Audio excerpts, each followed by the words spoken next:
So let's assume we have someone from the business who has a project idea.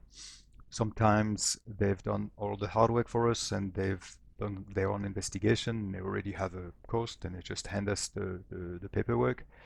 But at other times, they are requesting the project team to prepare the cost for them. So obviously, this is assuming that there's a project team that can assist.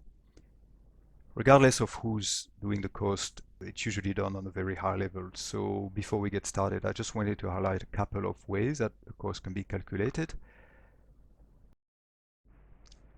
The first type of cost estimate is the rough order of magnitude, ROM estimate. You would hear that. So that can be done by a combination of expert judgment, top-down estimating, and analogous estimating.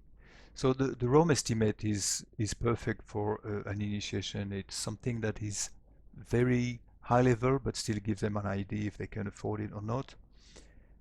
Expert judgment can be used sometimes is you have one of those gurus, for instance, to set up a website, as we said before. Someone will say, oh yeah, you want to set up a website, have all the infrastructure done, that's going to cost you around 200 grand or the likes.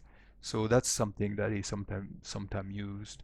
We want to kick off the project quickly.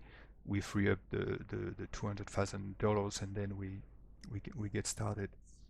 Another method that is used is called the top-down estimating, and it's the high-level estimate as well. But it's calculated by adding all the high-level components of a project together. For instance, for the website, you would add the cost of the materials, the cost of the contractors and the likes, and you would add all that up, and I would give you a high-level idea. So it's very similar to the next one, which is the analogous estimate. It's an estimating that is being done by using a previous example of something that has been done that is very similar. So this is, as I was saying, this is perfect for initiation because it's high level.